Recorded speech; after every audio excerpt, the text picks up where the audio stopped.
তো এই পর্যায়ে আমরা হচ্ছে ২য় অধ্যায় পড়াশোনা করব। ২য় অধ্যায়ের নাম হচ্ছে বাংলা ভাষা।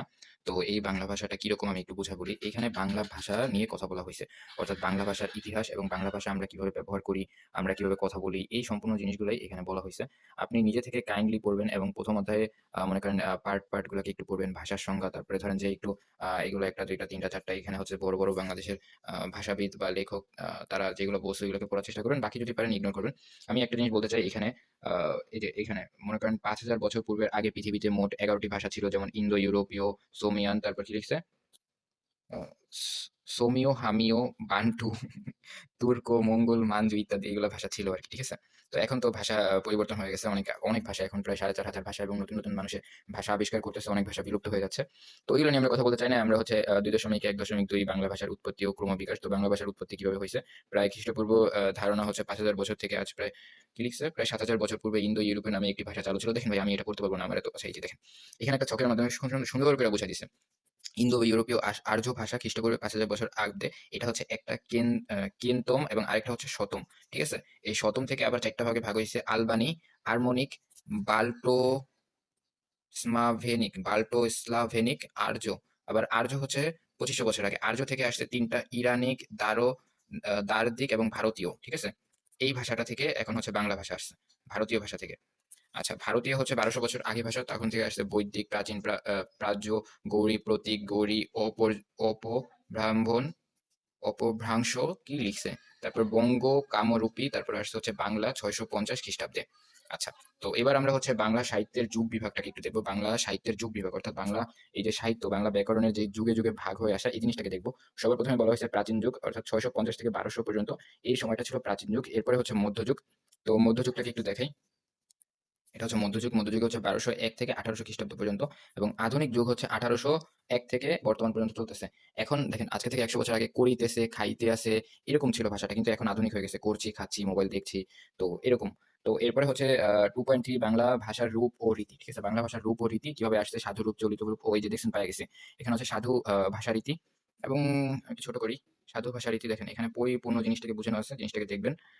এরপরে হচ্ছে চলিত রীতি। চলিত রীতি মানে হচ্ছে বর্তমানে আমরা যেভাবে কথা বলতেছি, মানে আমি, আপনি, আপনারা যেভাবে আমরা শুনি, কথা বলি, ব্যবহার করি, এটা হচ্ছে চলিত রূপ।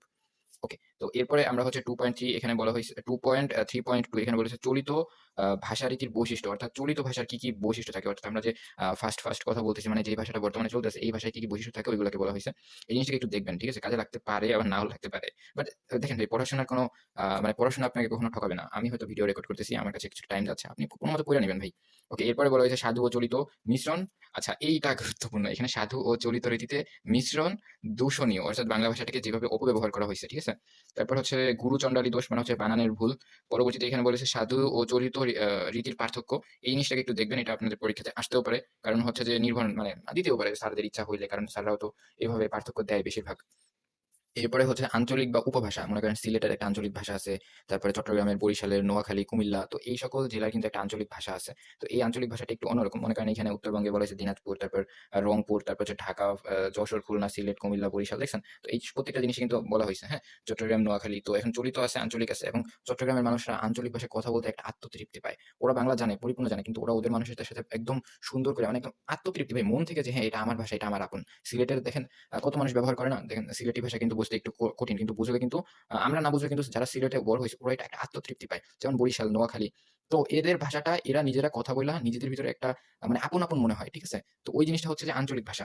তো আঞ্চলিক ভাষার বৈশিষ্ট্য আমার মনে হয় না এত কিছু পড়া দরকার কিন্তু পরীক্ষাতে এগুলাই আসে। বৈশিষ্ট্য লেখো, ওইটা লেখো, এইটা লেখো, পার্থক্য লেখো। তারপরে এখানে বলা হইছে প্রমিত ভাষা, প্রমিত ভাষার বৈশিষ্ট্য আছে। এবার আমরা একটু দেখেন এখানে প্রশ্নগুলাকে দেখি। ভাষা কাকে বলে? তো এই জিনিসটাকে একটু পড়বেন। আমি আপনাকে বলব যে বইয়ে যেটা আছে এটা না পড়া থেকে ডেসক্রিপশনে দিয়ে দিব ওইটাকে পড়ে নিবেন। সহজ যেটা সবথেকে গুরুত্বপূর্ণ ওইটাকে দেখবেন। তারপরে আপনি আরো কিছু প্রশ্ন দেখতে পারেন। একটা প্রশ্নই আমি ইম্পোর্টেন্ট বলব। বাকি হচ্ছে চলিত, আঞ্চলিক যেগুলো বলছি এগুলো আপনি বানায় লিখতে পারবেন। যদি ভালো স্টুডেন্ট হন তাহলে তো সবকিছুই পড়বেন, তাই না? আচ্ছা এইখানে দেখেন বাংলা ভাষার ভাষাগোষ্ঠী।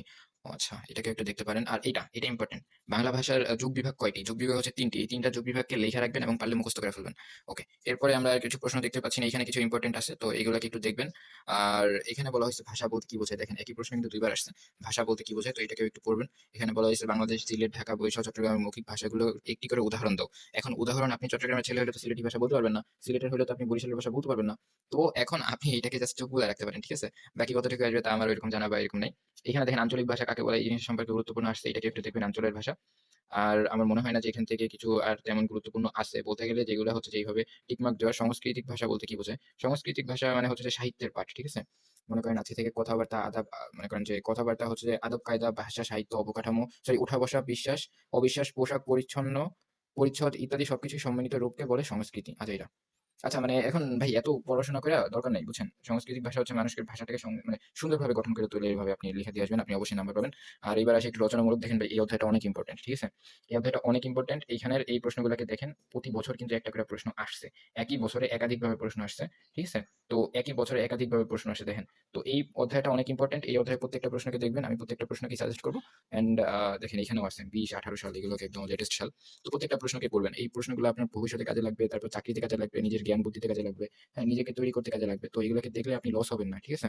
তো এগুলোকে দেখেন। তো আমি ভিডিওটাকে ক্লোজ করতেছি এবং মাঝখানে কিছু একটা কথা বলছিলাম যেটা মনে হয় আজাইরা বা কি টপিক, সাংস্কৃতিক ভাষা নিয়ে। ওইটাকেও আমি সম্মান করি, সাংস্কৃতিক ভাষাকে। তো আমার ভয়েসটাকে অপব্যবহার কইরেন না এবং আমি সেটার জন্য ক্ষমা চেয়ে নিচ্ছি। তো ভিডিওটাকে এখানে শেষ করতেছি। একটু হইলেও পড়াশোনা করেন, নোট করে ফেলেন, পড়াশোনা করে ফেলেন, কাজে লাগবে।